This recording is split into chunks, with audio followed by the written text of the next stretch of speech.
جو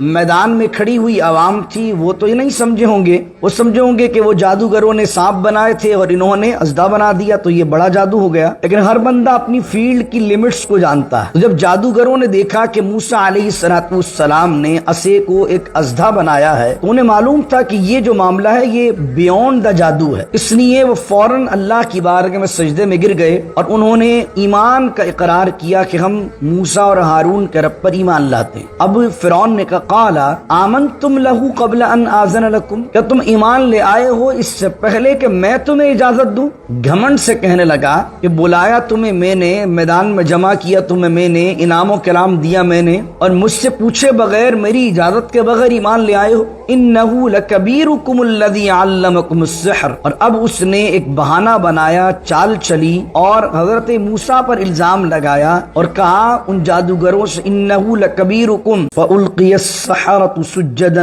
قالوا آمنا برب ہارون و موسیٰ۔ سورہ طٰہٰ کی آیت نمبر 70 سے آج کے درس کا ہم نے آغاز کیا ہے۔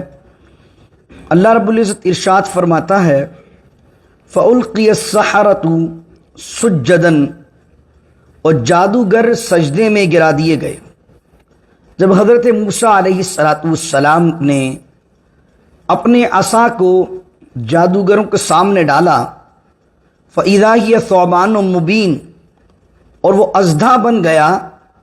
تو جادوگر اتنے مرعوب ہوئے کہ سجدے میں گر گئے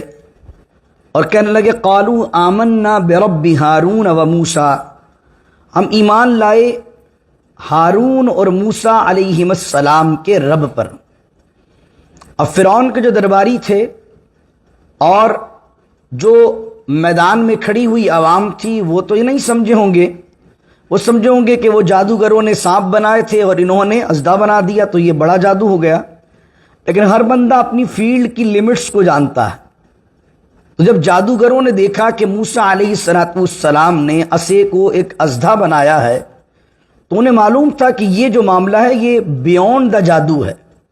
اس لیے وہ فوراً اللہ کی بارگاہ میں سجدے میں گر گئے اور انہوں نے ایمان کا اقرار کیا کہ ہم موسیٰ اور ہارون کے رب پر ایمان لاتے ہیں۔ اب فرعون نے کہا قال آمنتم لہ قبل ان آذن لکم، کیا تم ایمان لے آئے ہو اس سے پہلے کہ میں تمہیں اجازت دوں؟ گھمنڈ سے کہنے لگا کہ بلایا تمہیں میں نے، میدان میں جمع کیا تمہیں میں نے، انعام و کرام دیا میں نے، اور مجھ سے پوچھے بغیر میری اجازت کے بغیر ایمان لے آئے ہو؟ انہ لکبیرکم الذی علمکم السحر، اور اب اس نے ایک بہانہ بنایا، چال چلی اور حضرت موسیٰ پر الزام لگایا اور کہا ان جادوگروں سے انہ لکبیرکم، یہ جو موسیٰ ہے یہ تمہارا استاد ہے اور یہ تمہاری ملی بھگت ہے، تم پہلے ہی پلان کر کے آئے ہو کہ موسیٰ کے سامنے ہار جاؤ گے، اور موسیٰ ہی ہے علمکم السحر جس نے تمہیں یہ جادو سکھایا ہے۔ تو اب تم نے میری خلاف ورزی کی ہے تو فَلَأُقَطِّعَنَّ أَيْدِيَكُمْ وَأَرْجُلَكُمْ مِنْ خِلَافٍ، تو میں ضرور تمہارے ہاتھوں کو اور پیروں کو کاٹ دوں گا، من خلاف مخالف سمت سے، یعنی سیدھا ہاتھ کاٹوں گا تو پھر الٹی ٹانگ کاٹوں گا، یا الٹا ہاتھ کاٹوں گا تو پھر سیدھی ٹانگ کاٹوں گا۔ وَلَأُصَلِّبَنَّكُمْ، اور میں تمہیں ضرور صلیب دوں گا، فی جذوع النخل، جذوع کا معنی تنا، نخل کا معنی کھجور، فی جذوع النخل، اور کھجور کے تنے میں تمہیں صلیب دوں گا، وَلَتَعْلَمُنَّ، اور تم ضرور جان لو گے، اینا اشد عذابا، کس کا عذاب، کس کی سزا زیادہ سخت ہے، وہ ابقا، اور وہ سزا باقی رہنے والی ہے۔ جب جادوگروں نے یہ بات سنی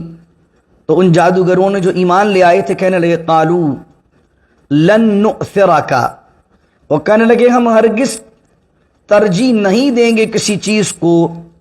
اس پر علی ما جاءنا من البینات، جو واضح نشانیاں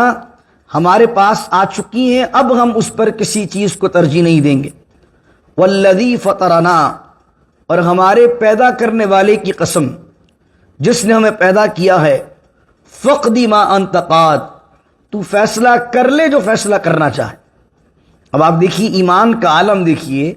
کہ تھوڑی دیر پہلے موسیٰ علیہ السلام کے مقابلے پر ہیں، لیکن جب موسیٰ علیہ السلام کے معجزے کو دیکھا تو اب کیا کہہ رہے ہیں؟ فقدی ما انت قاد، یہ اللہ ہی ہمت ڈالتا ہے تو آدمی ظالم کے آگے کہہ پاتا ہے۔ اور پھر کہتے ہیں انما تقضی هذه الحیات الدنیا،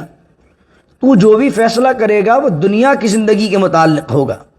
جان لے لے گا، ہاتھ پیر کاٹ دے گا، سزا دے دے گا، صلیب دے دے گا، پھانسی دے دے گا، یہ سارا تیرے اختیار میں دنیا کے اندر ہے۔ لیکن انا آمنا بربنا لیغفر لنا خطایانا، بے شک ہم ایمان لائے اپنے رب پر، لیغفر لنا خطایانا، اس لیے ایمان لائے تاکہ وہ ہمیں بخش دے، ہماری خطاؤں کو بخش دے، وما اکرہتنا علیہ من السحر، اور جس پر تو نے ہمیں مجبور کیا جادو میں، اس معاملے پر بھی اللہ تعالی ہمیں بخش دے۔ یعنی کہ جو موسیٰ علیہ السلام کے مقابلے پر تو لے کر آیا ہے اور تو نے ہمیں مجبور کیا کہ ہم موسیٰ علیہ السلام کے مقابلے پر جائیں، تو اللہ تعالی ہماری اس خطا کو بھی درگزر فرمائے۔ واللہ خیر، اور اللہ ہی خیر ہے، وہ ابقا، اور وہی باقی رہنے والا ہے۔ انہ من یأتی ربہ، اب اکثر مفسرین فرماتے ہیں یہ اللہ کا کلام ہے۔ انہ من یأتی ربہ مجرما، اور بے شک جو آئے گا اپنے رب کے پاس مجرمن، اس حالت میں کہ وہ مجرم ہوگا، فإن لہ جہنم، تو اس کے لیے جہنم ہے، لا يموت فیہا ولا یحیا، اور وہ جہنم وہ ہوگی کہ نہ تم اس میں مر سکو گے نہ جی سکو گے، نہ تمہیں موت آئے گی اور نہ تمہیں جینے کا مزہ آئے گا۔ لا يموت فیہا ولا یحیا، نہ اس جہنم میں نہ موت ہوگی اور نہ زندگی ہوگی۔ ومن یأتہ مؤمنا، لیکن جو اپنے رب کے پاس آئے ایمان کی حالت میں، قد عمل الصالحات، لیکن ایمان کے ساتھ ساتھ اس نے نیک عمل بھی کیے ہوں۔ قرآن دیکھیے صرف آمنو کی بات نہیں کرتا، جہاں جہاں آمنو کہتا ہے وہاں وہاں عمل الصالحات کہتا ہے۔ ہم تو سمجھتے ہیں مسلمان کے گھر میں پیدا ہو گئے، کلمہ پڑھ لیا، مسلمان ہو گئے، بس جنتی ہو گئے۔ قرآن کبھی بھی یہ نہیں کہتا ان الذین آمنو کہہ کر کہہ دے کہ وہ جنت میں رہیں گے۔ قرآن ہمیشہ کہتا ہے آمنو وعملوا الصالحات، تو ایمان لے آئے ہیں تو عمل کیا ہے، یہاں یہی بات فرمائی ومن یأتہ مؤمنا، اور جو اللہ کی بارگاہ میں اس حالت میں آئے گا وہ مومن ہوگا، قد عمل الصالحات، اور اس نے نیک اعمال کیے ہوں گے، تو فاولئک لهم الدرجات العلا، ان کے لیے جنت کے بلند و بالا درجات ہوں گے۔ اور جنات عدن، اور وہ کون سی جنات ہوگی، وہ کون سے باغات ہوں گے؟ عدن، جنات عدن کہتے ہیں وہ باغات جو ہمیشہ رہنے والے ہوں۔ جنات عدن ان کے لیے ہمیشہ رہنے والے باغات ہیں، تجری من تحتها الانہار، جن کے نیچے نہریں رواں ہیں۔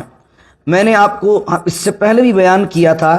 کہ قرآن جب یہ کہتا ہے نا تجری من تحتها الانہار، تو اس سے مراد یہ نہیں ہوتا کہ انڈر گراؤنڈ نہریں ہیں، انڈر گراؤنڈ تو ہمیں نظر ہی نہیں آئیں گی۔ جب نظر نہیں آئیں گی تو اس کی دیکھنے کی لذت کا وہ جو سنیرک ویو ہے وہ ہم کیسے محسوس کر سکیں گے؟ نیچے سے مراد یہ ہوتی ہے کہ جو جنت کے اندر باغ ہوگا وہ ٹاپ پر ہوگا، اور اس کے سائیڈ میں، یعنی باغ یہاں ہے اور اس کے سائیڈ میں دونوں طرف جو ہے وہ نہریں جاری ہوں گی۔ تو جنتی جب اپنے باغ میں بیٹھے گا اس کو اس طرف بھی نہر نظر آئے گی نیچے کی طرف، اور اس کو اس طرف بھی نہر نظر آئے گی۔ تو جو نیچے ہے اس سے مراد انڈر گراؤنڈ نہیں ہے، اس سے مراد یہ کہ گارڈن ہائٹ پر ہے اور دونوں طرف نچلی سطح پر جو ہے وہ نہر جاری ہے۔ فرمایا خالدین فیہا، اور وہ اس میں ہمیشہ رہیں گے۔ وذالک جزاء من تزکا، اور یہ بدلہ ہے، یہ جزا ہے، یہ انعام ہے اس شخص کی، من تزکا، جو تزکیہ کرتا ہے۔ تزکیہ کس کو کہتے ہیں؟ جو اپنے دل کو پاک کرتا ہے، صاف کرتا ہے، شفاف کرتا ہے، اس کی یہ جزا ہے۔ بحمد اللہ تعالی وی کمپلیٹڈ 76 آیا of سورہ طٰہٰ، اور بحمد اللہ تعالی ہمارا 16واں سپارہ 16th چیپٹر جو ہے وہ بھی یہاں پر بحمد اللہ مکمل ہوئے 3 کوارٹر، اور لاسٹ کوارٹر انشاءاللہ عز و جل کل سے ہم شروع کریں گے، اور 1 2 3 4 4.5 رکوع باقی ہیں انشاءاللہ عز و جل، وہ 4.5 رکوع بعد انشاءاللہ عز و جل یہ اختتام کو پہنچے گا۔ رمضان شریف کی وجہ سے میں نے آدھا رکوع کر دیا ہے، کیونکہ رات کو بھی درس ہوتا ہے، تراویح ہوتی ہے، پھر صبح بھی، تو اس لیے رمضان شریف کے حوالے سے آپ نے دیکھا کہ میں روزانہ 1 رکوع تلاوت کرتا ہوں، اس کا درس دیتا ہوں، لیکن رمضان کے اندر ہم نے کیا کر دیا کہ آدھا رکوع ہم تلاوت کر رہے ہیں، تو 12 رکوع ہو چکے ہیں بحمداللہ تعالی، اور کل سے ہم لاسٹ کوارٹر جو ہے وہ 16ویں سپارے کا شروع کریں گے۔ اللہ رب العزت سے دعا ہے کہ مالک کریم جو کچھ پڑھا، سنا، سمجھا، اس پر عمل کرنے کی توفیق دے، اس کو آگے پہنچانے کی توفیق دے۔ بسم اللہ الرحمن الرحیم، الحمدللہ رب العالمین والصلاة والسلام علی اشرف الانبیاء والمرسلین، اللہم نور قلوبنا بالقرآن العظیم وزین اخلاقنا بالقرآن العظیم وادخلنا الجنة بالقرآن العظیم ونجنا من النار بالقرآن العظیم، اللہم انا نسألک العفو والعافیة في الدين والدنيا والآخرة، اللهم اكفنا بحلالك عن حرامك وأغننا بفضلك عمن سواك، واحفظنا بما حفظت به الذكر وانصرنا بما نصرت به الرسل، إنك على كل شيء قدير، وصلى الله تعالى على خير خلقه محمد وعلى آله وصحبه أجمعين برحمتك يا أرحم الراحمين، لا إله إلا الله محمد رسول الله صلى الله عليه